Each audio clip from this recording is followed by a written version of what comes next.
আমার চ্যানেলে আপনাদেরকে সবাইকে স্বাগতম। আমি আপনাদেরকে দেখাচ্ছি কিভাবে একটা আঙ্গুলের সাহায্যে বই নিয়ন্ত্রণ করতে হয়। আমাদের এখানে আছে ৩টা জিনিস যে পদ্ধতি আমি আপনাদেরকে করে দেখাবো।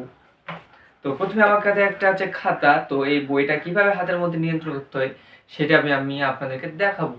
দেখুন এটা অনেক চিকন, এটা সবাই পারবে। এটা আমার করা শেষ। ওকে, আমার কাছে ২ নম্বর স্টেপ এটা হচ্ছে আরেকটু মোটা বই। এটা আমি আপনাদেরকে বই করে দেখাবো কেমন হচ্ছে। তো দেখুন কিভাবে সহজভাবে বই ঘোরাতে হয়। এটা অনেকে শিখতে চায় কিন্তু শিখতে পারে না।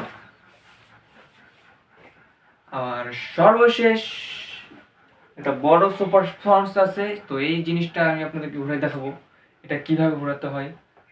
আমি একটু জোরে করি। তো আপনারা দেখতে পাচ্ছেন কত সহজভাবে আমি এটা করে দেখাচ্ছি। তো আপনারা চাইলেই কিন্তু এভাবে আমার মতো করে বই পড়তে পারবেন। যদি আপনাদেরকে ভালো লাগে ভিডিওটা তাহলে কমেন্টে বলবেন যে আপনারা শিখবেন। তাহলে আমি আপনাদেরকে কিভাবে শেখাইতে হয় এটা আমি আপনাদেরকে শেখাবো। এভাবে কিন্তু সবাই ফুটবল ঘোরায়, আরো অন্যান্য জিনিস ঘোরে। তো খোদা হাফেজ। এখান থেকে আমাদের ভিডিওটা শেষ করলাম।